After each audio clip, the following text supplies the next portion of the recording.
Goeiedag. Geloof bring nuwe geboortes. Is 'n mens daarom nie bly wanneer daar 'n nuwe geboorte is nie. Dink dit hoe jubel en juig almal in die familie as 'n nuwe baba gebore is. Nuwe geboortes bring groot blydskap. Nou geloof bring nuwe geboortes in 'n mens se lewe. Hebreërs 11 vers 11 sê, deur geloof het Sara krag ontvang om bevrug te word. En toe sy oor die leeftyd was, het sy gebaar. Nou daar's kernwoorde wat baie belangrik is. Luister hierna. Deur geloof het Sara krag ontvang. Nommer 2 om bevrug te word.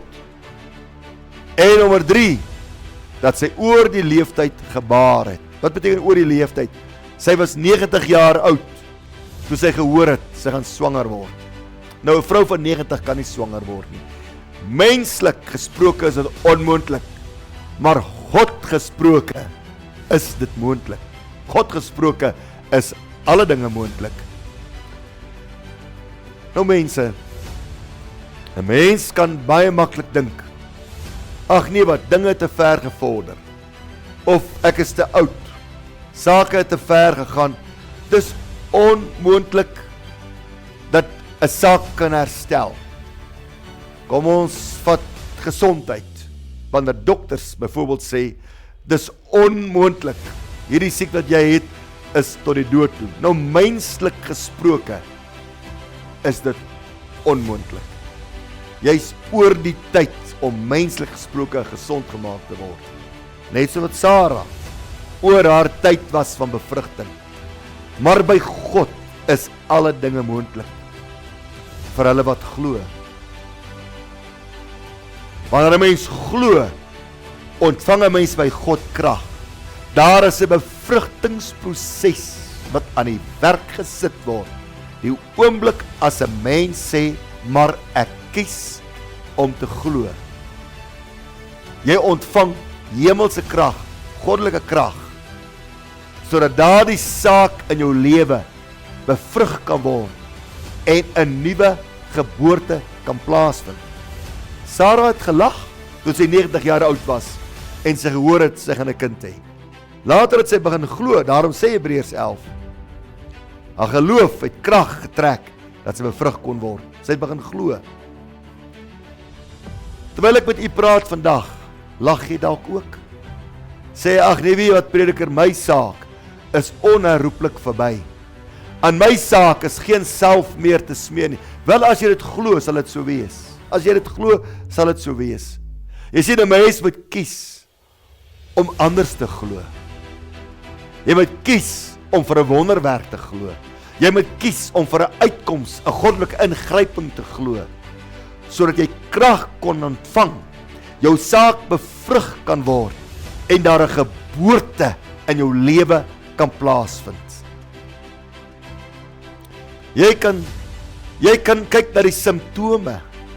Jy kan let op al die gebreke in jou saak. En as jy daarop let, dan gaan jy sê, dis verby. Dis te laat. Maar ek wil vir jou sê, as jy na God kyk, sal jy nooit sê dis verby nie. As jy na God kyk, sal jy nooit sê dis te laat nie. As jy na God kyk en jy besluit om te glo, sê ek nou vir jou vandag, sal jy krag ontvang. Jou saak sal bevrug word en daar sal 'n nuwe geboorte in jou lewe plaasvind. Kies dan vandag om God te vertrou en God te glo vir daardie nuwe geboorte in jou lewe. Kom ons bid saam.